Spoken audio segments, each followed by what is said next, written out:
Marie-Joseph Louis Adolphe Thiers was a French politician and historian of the French Revolution. He wrote a multi-volume history that argued that the republicanism of the Revolution was the central theme of modern French history. Thiers served as a prime minister in 1836, 1840 and 1848. He was a vocal opponent of Emperor Napoleon III, who reigned from 1848 to 71. Following the overthrow of the Second Empire, Thiers again came to power, and his suppression of the revolutionary Paris Commune of 1871 killed thousands of Parisians. From 1871 to 1873 he served initially as head of state, then president. He lost power in 1873 to Patrice de Maquemin, Duke of Magenta. Biography. Early life. His father was a locksmith-turned-businessman, his mother belonged to the Chenier family.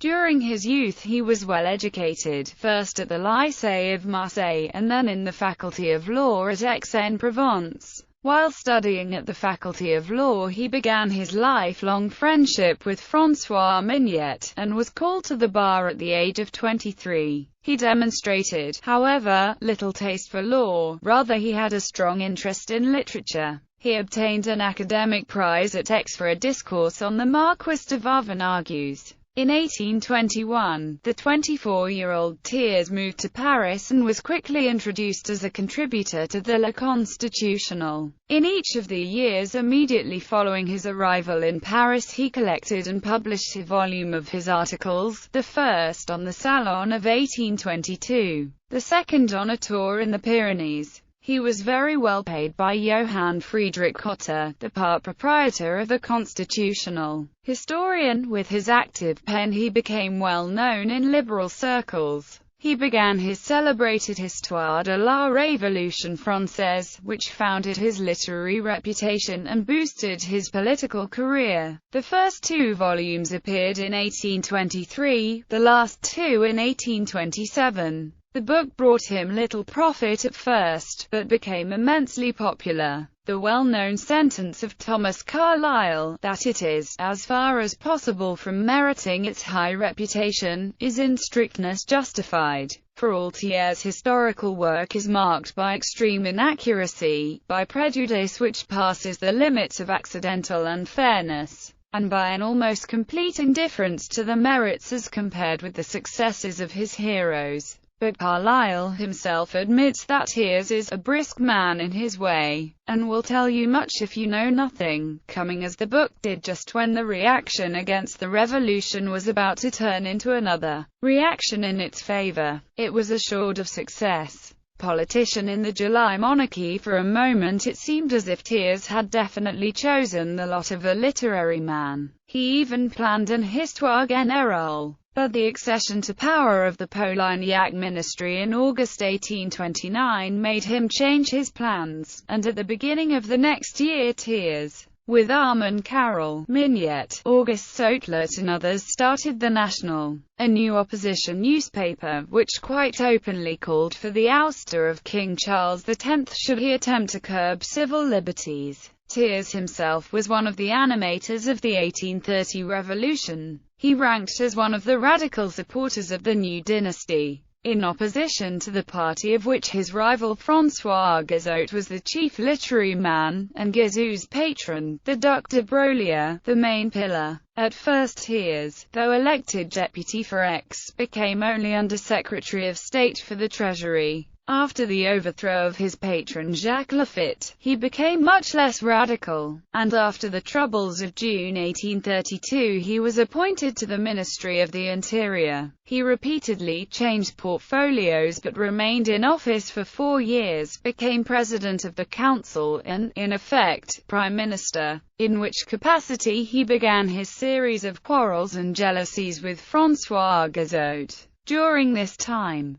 Thiers helped suppress various revolts including the Legitimists under the Duchesse de Berry in 1832 and a Republican uprising in 1834. After 1833, his career was bolstered by his marriage, as he secured financial backing from his nouveau riche patrons. He travelled in Italy for some time, and it was not till 1838 that he began a regular campaign of parliamentary opposition, which in March 1840 made him President of the Council and Foreign Minister for the second time, during which time he initiated the return of Napoleon's remains to France in 1840. His policy of support for Muhammad Ali of Egypt in the Eastern crisis of that year led France to the brink of war with the other great powers. In addition, Thiers favored military intervention in Spain's civil wars. But all of these met with the disapproval of the king, who supported a completely pacifistic foreign policy, and he was soon dismissed from his post. Thiers now had little to do with politics for some years, and spent his time on his Histoire du Consulate de l'Empire, the first volume of which appeared in 1845. Though he was still a member of the Chamber, he spoke rarely, till after the beginning of 1846, when he was evidently bidding once more for power as the leader of the opposition group of the centre-left. He then became a liberal opponent of the July monarchy and again turned to writing, beginning his History of the Consulate and the Empire. In the midst of the February Revolution of 1848, Louis Philippe offered him the title of Premier, but he refused, and both King and Thiers were soon swept aside by the revolutionary tide. Elected to the Constituent Assembly, Thiers was a leader of the right-wing liberals and bitterly opposed the socialists. Immediately before the February Revolution he went to all but the greatest lengths, and when it broke out he and Odilon Barrett, the leader of the dynastic left, were summoned by the king, but it was too late. Thiers was unable to govern the forces he had helped to gather, and he resigned. Second Republic. In the Second Empire under the Republic he took up the position of conservative Republican, which he ever afterwards maintained, and he never took office. But the consistency of his conduct, especially in voting for Louis Napoleon as president, was often and sharply criticized. One of the criticisms leading to a duel with a fellow deputy, Jacques-Alexandre Bichat. He had an important role in the shaping of the Fallow Laws of 1850, which strongly increased the Catholic clergy's influence on the education system. Thiers and the president soon ran afoul of each other, and he was arrested in December 1851 coup d'état and sent to Mars's prison, before being escorted out of France. But in the following summer he was allowed to return. His history for the next decade is almost a blank, his time being occupied for the most part on the consulate and the empire. It was not until 1863 that he re-entered political life, being elected by a Parisian constituency. For the 7 years following he was the chief speaker among the small group of anti-imperialists in the French chamber, and was regarded generally as the most formidable enemy of the empire. While protesting against its foreign enterprises, he also harped on French loss of prestige, and so helped contribute to stir up the fatal spirit which brought on the War of 1870. Empire's fall and repression of the Paris Commune. While Thiers had initially backed war with Prussia, as the diplomatic crisis unfolded during the summer of 1870, he suddenly reversed his stance, called for a peaceful resolution to the conflict, and was summarily denounced as unpatriotic. But when France's armies suffered defeat after defeat in the Franco-Prussian War, he was now seen as the wise sage who had advised against embarking on a rash war that France was not prepared to fight. He urged early peace negotiations, and refused to take part in the new Republican government of national defense, which was determined to continue the war. In doing so, he was able to avoid any responsibility for the surrender in January 1871. In the latter part of September and the first 3 weeks of October 1870 he went on a tour of Britain, Italy, Austria and Russia in the hope of obtaining an intervention, or at least some mediation. The mission was unsuccessful, as was his attempt to persuade Prussian Chancellor Otto von Bismarck and the government of national defense to negotiate. When the French government was finally forced to surrender, Thiers triumphantly re-entered the political scene. In national elections, he was elected in 26 departments, On 17 February 1871 he was elected head of a provisional government, nominally chef du pouvoir exécutif de la République en attendant qu'il soit statué sur les institutions de la France. He succeeded in convincing the deputies that the peace was necessary, and on 1 March 1871 it was voted for by a margin of more than 5-1. On 18 March 1871, a major insurrection began in Paris after Thiers ordered the army to remove several hundred cannons in the possession of the Paris National Guard. He evacuated his government and troops to Versailles. Parisians elected a radical Republican and Socialist city government on 26 March, entitled the Paris Commune. Fighting broke out between government troops and those of the Commune early in April. Neither side was willing to negotiate, and violence continued throughout April and May in the city's suburbs. On 21 May, government forces broke through the city's defenses, and a week of street fighting, known as La Semaine Sanglante, began. Thousands of Parisians were killed in the fighting or summarily executed by courts-martial. He insisted on using legal means to prosecute the thousands of prisoners taken by the army, and over 12,000 were tried by special courts-martial. Of these, 23 were executed, and over 4,000 transported to New Caledonia, from where the last prisoners were given amnesties in 1880. Leader of the Third Republic on 30 August, Thiers became the provisional president of the as yet undeclared republic, attempting to win monarchists over to his vision of a conservative bourgeois republic. He held office for more than 2 years after this event. His strong personal will and inflexible opinions had much to do with the resurrection of France, but the very same facts made it inevitable that he should excite violent opposition. He was a convinced protectionist,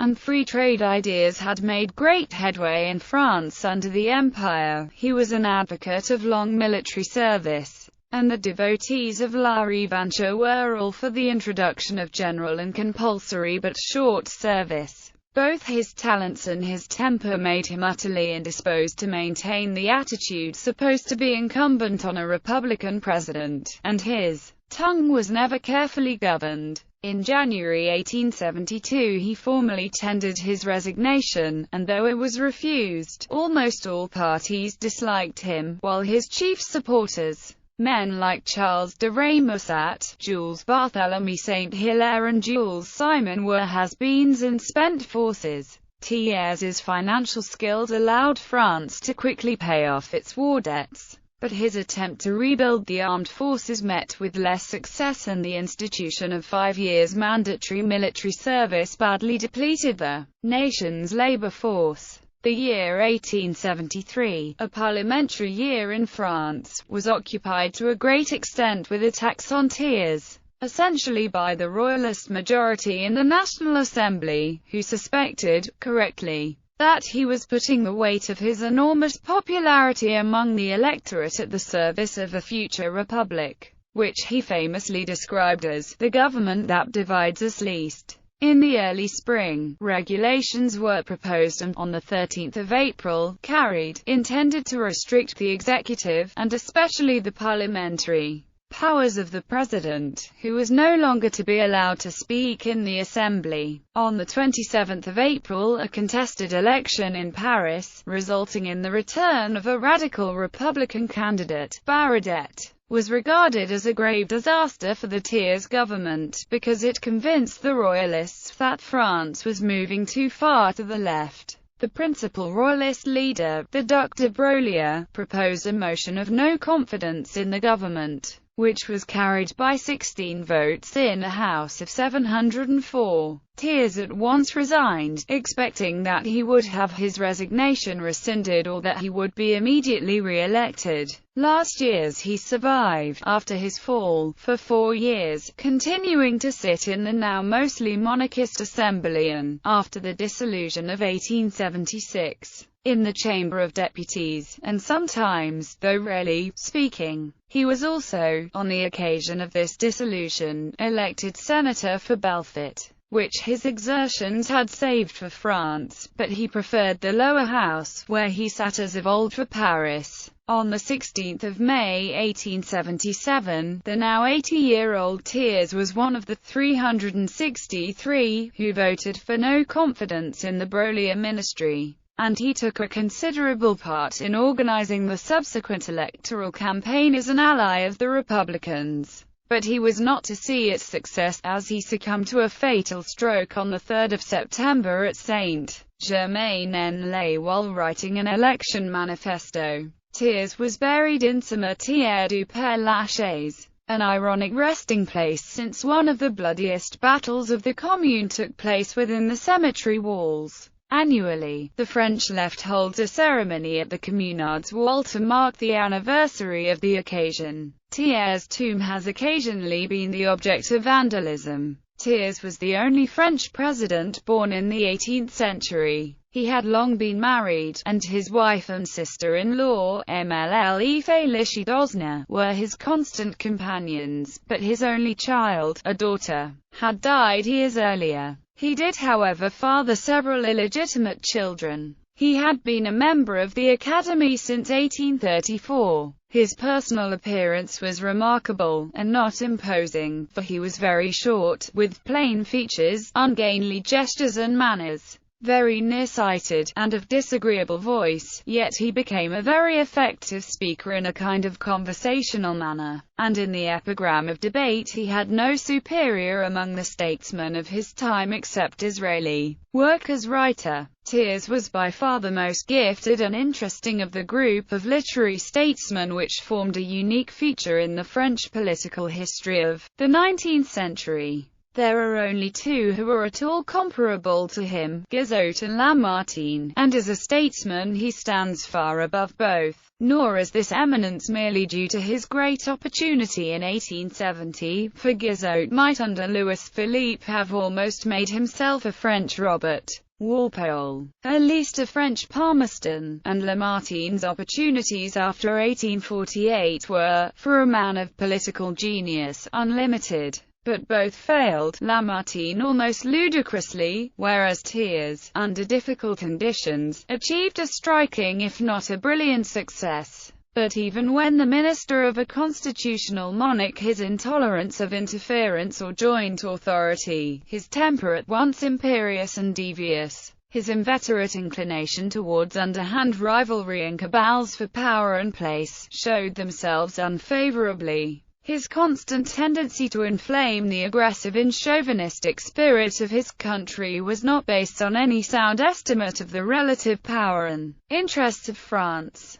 and led his country more than once to the verge of a great calamity. In opposition, both under Louis-Philippe and under the Empire, and even to some extent in the last 4 years of his life, his worst qualities were always evident. But with all these drawbacks he conquered and will retain a place in what is perhaps the highest, as it is certainly the smallest, class of statesmen. The class of those to whom their country has had recourse in a great disaster, who have shown in bringing her through that disaster with constancy, courage, devotion and skill, and have been rewarded by as much success as the occasion permitted. Writings as a man of letters, Thiers is much less well known. He has not only the fault of diffuseness, which is common to so many of the best-known historians of his century, but others as serious or more so. The charge of dishonesty is one never to be lightly made against men of such distinction as his, especially when their evident confidence in their own infallibility, the faculty of ingenious casuistry, and the strength of will which makes them close their minds to all inconvenient facts and inferences. But it is certain that from Thiers' treatment of the men of the First Revolution to his treatment of the Battle of Waterloo, constant, angry and well-supported protests against his unfairness were not lacking. Although his research was undoubtedly wide-ranging, its results are by no means always accurate, and even his admirers find inconsistencies in his style. These characteristics reappear in his speeches, which after his death were collected in many volumes by his widow. His histories, in many different editions, and his speeches, as above, are easily accessible. His minor works and newspaper articles have not, we believe, been collected in any form. Several years after his death appeared Der Opuscules and Mélanges and edits, while Notes et Souvenirs, 1870–73, were published in 1901 by F. D., his sister-in-law and constant companion, Emile Dosner. Works on him, by Léa de Mizard, his colleague and friend Jules Simon, and others, are numerous. Critique. Karl Marx described him as follows. Thiers, that monstrous gnome, has charmed the French bourgeoisie for almost half a century, because he is the most consummate intellectual expression of their own class corruption. Before he became a statesman, he had already proved his lying powers as an historian. The chronicle of his public life is the record of the misfortunes of France. Banded, before 1830, with the Republicans, he slipped into office under Louis-Philippe by betraying his protector Lafitte, ingratiating himself with the king by exciting mob riots against the clergy, during which the Church of Saint-Germain-l'Auxerrois and the Archbishop's palace were plundered, and by acting the mince to spy upon, and the jail accoucheur of the Duchess de Berry. The massacre of the Republicans in the Rue Transnonain, and the subsequent infamous laws of September against the press and the right of association, were his work. Reappearing as the chief of the cabinet in March 1840, he astonished France with his plan for fortifying France. Thiers was consistent only in his greed for wealth and his hatred of the men that produce it. Having entered his first ministry, under Louis-Philippe, poor as job, he left it a millionaire. Honours: Legion of Honor, Knight, 1831 Officer, 1833 Commander, 1835 Grand Officer, 1837 Legion of Honor, Grand Cross, 1871, upon becoming President, Knight of the Order of the Golden Fleece of Spain.